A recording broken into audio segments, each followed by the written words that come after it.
Welcome to Happily Ever After, the podcast which seems to talk about all sorts of different things, but one listener described it as the place where we talk about what everyone else is thinking, but maybe not saying out loud.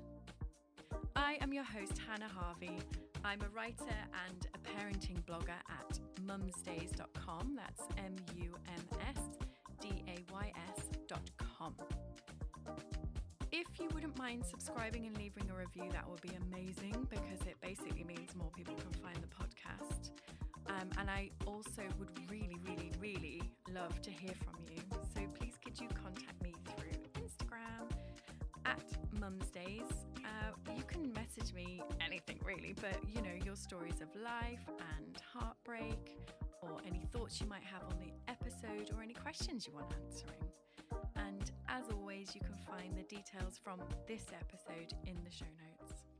Welcome to Happily Ever After. It's me, Hannah Harvey, and today I'm back with Katie. Hi, Katie. Hello. Now, we haven't fully prepped this one, but basically we decided, since it's like 5 days to Christmas, we'd talk about the actual Christmas. And Katie came up with the word Divorcemas, which is disgusting, but we're going with it. I'm not taking the blame for this. This hardly seems fair. You've definitely said that.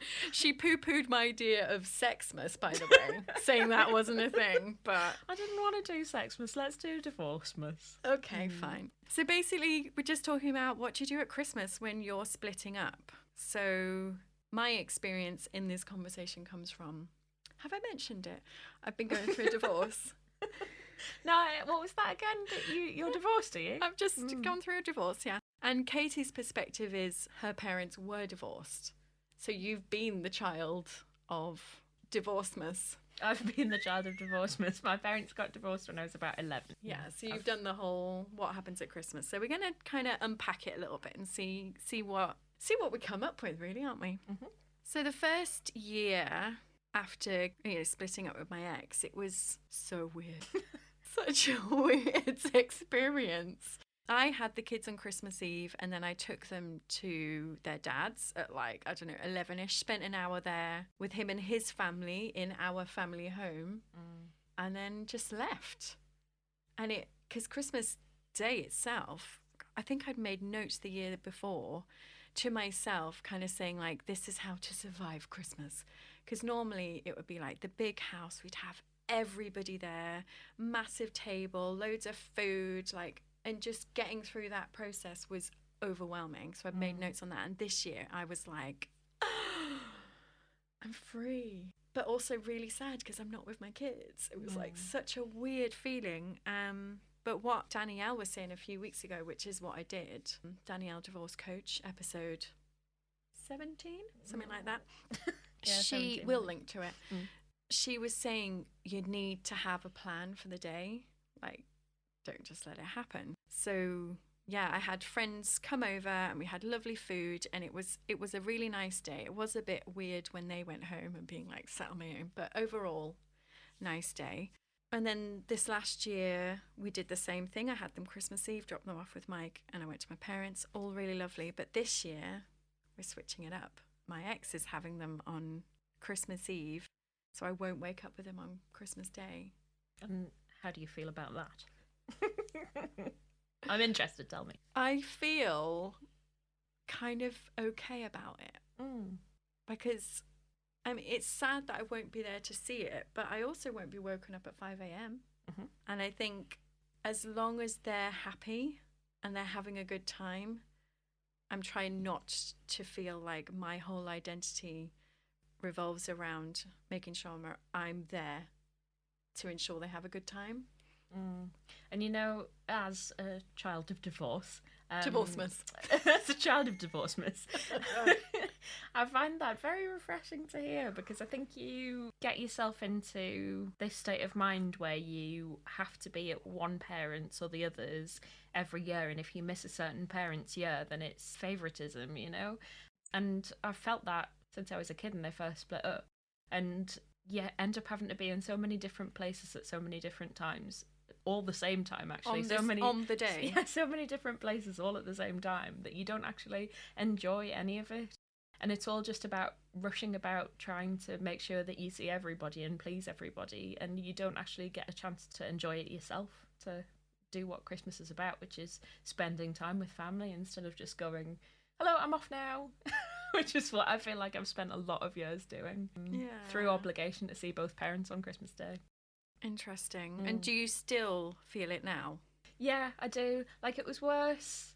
My ex-boyfriend had family that were divorced as well, and so he had his dad's family and his mum's family, and they live all over the UK as well. So there was one year that between Christmas Eve and Boxing Day, we went to like 4 different houses, and like by the time I got back to work after Christmas break, I was like, I need a holiday. Like, it was so stressful, and like a lot of different stuff, to everybody's presents to remember, like being nice, drinking loads of booze and eating loads of food you don't really want, and it was just all a bit much, you know. And like, I think I still feel that obligation to go to whichever parent's house it's the turn of, you know? But maybe listening to what Hannah's saying here, and I think maybe I might be projecting on them a little bit, you know, and actually they're just going to be happy as long as I am as well. What is your plan this year?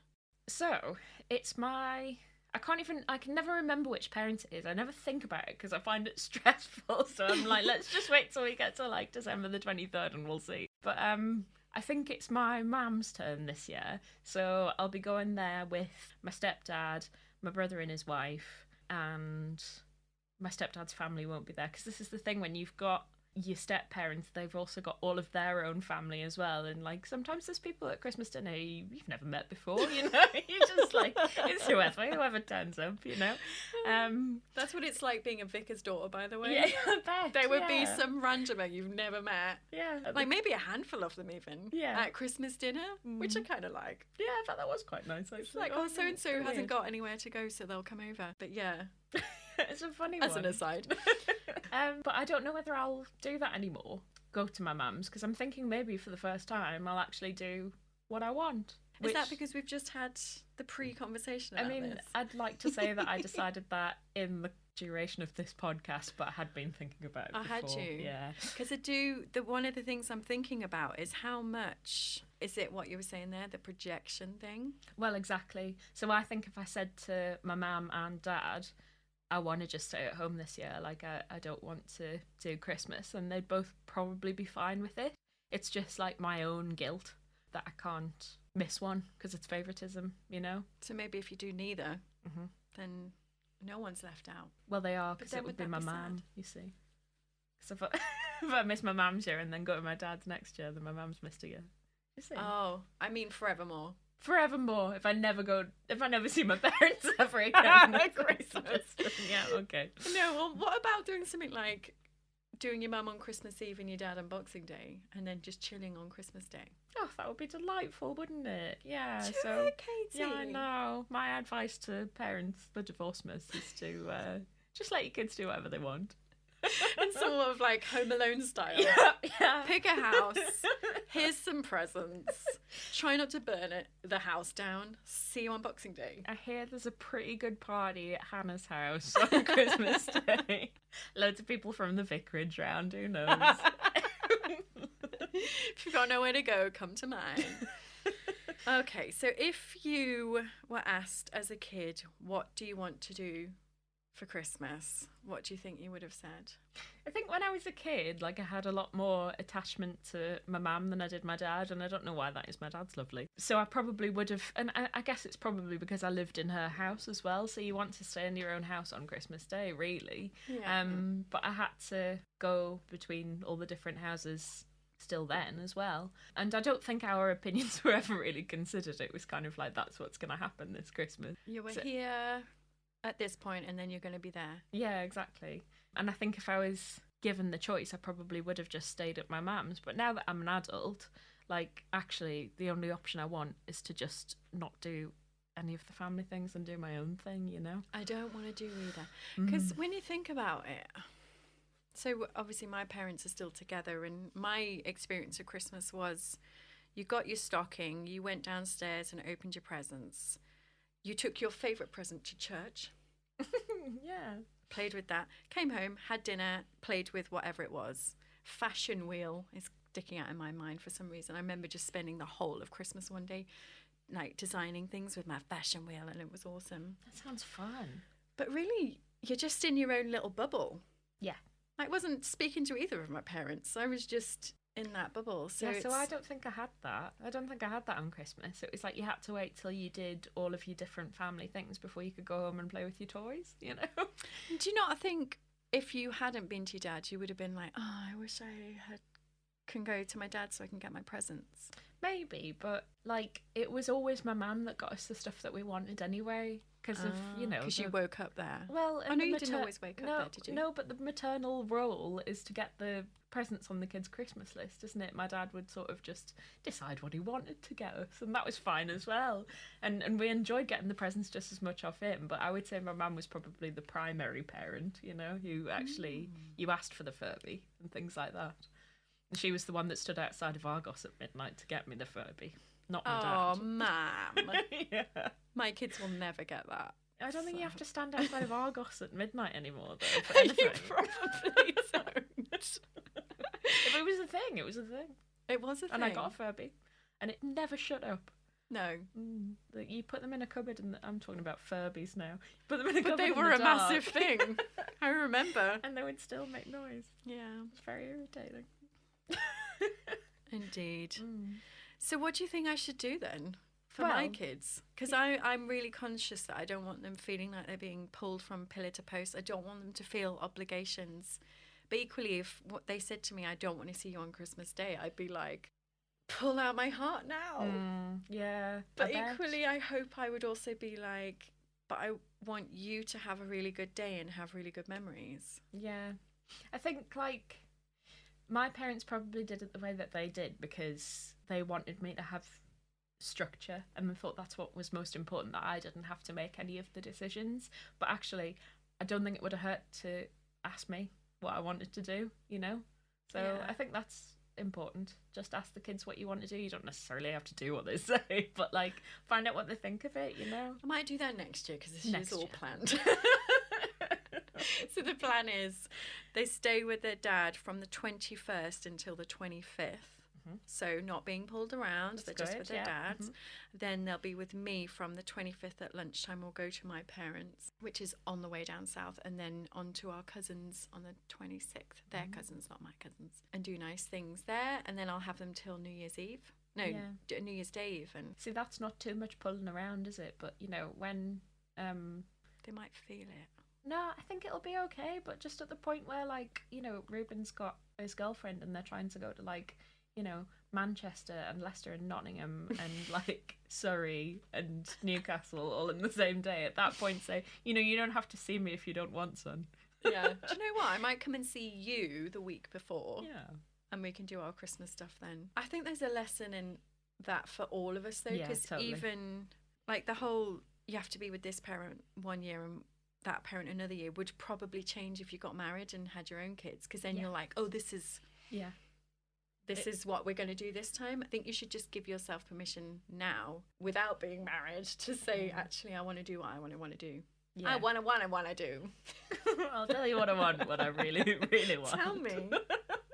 For Divorcemas, will you get me some alone time, please? Yes. I've stopped being able to speak. So Okay. it's probably a good time to stop. So Great. our top tips are ask your kids what they want to do. Try not to do all the things. Try not to pull them around all over the place. Yes. But as grown-ups, prioritise what you want to do. Absolutely. It's as much my fault as it is theirs. Not the divorce. That's on them. That's all on them. And I really think we need to stop the obligations. Like, just chill out. It's one day. One day. Really doesn't matter that much. Do what you want to do. Create that space to play with your fashion wheel. Yeah, I want to play with my fashion wheel and my Furby. Do you know what I'm getting myself for Christmas from my parents and my grandparents and my brother, who doesn't know about it yet, but I want them all to give me money because I'm getting the masterclass subscription pack. It's the one where there's like, what's the woman who does Spanx? So the inventor of Spanx. There's like Gordon Ramsay, not that I necessarily want to listen to him, but like really great writers, like loads of different people. who are all at the top of their game. That's what I'm getting for Christmas, doing their classes. So they've done like online classes. So I want to just have time to sit and listen to that. Yeah, that sounds perfect. Good idea. Yeah. Great. Thanks, Katie. Yeah, thanks, Hannah. Happy Divorcemas. Happy Divorcemas.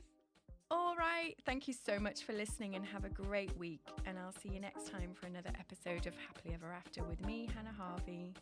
I would be very grateful if you wouldn't mind leaving a review or subscribing, because this helps more people find this podcast.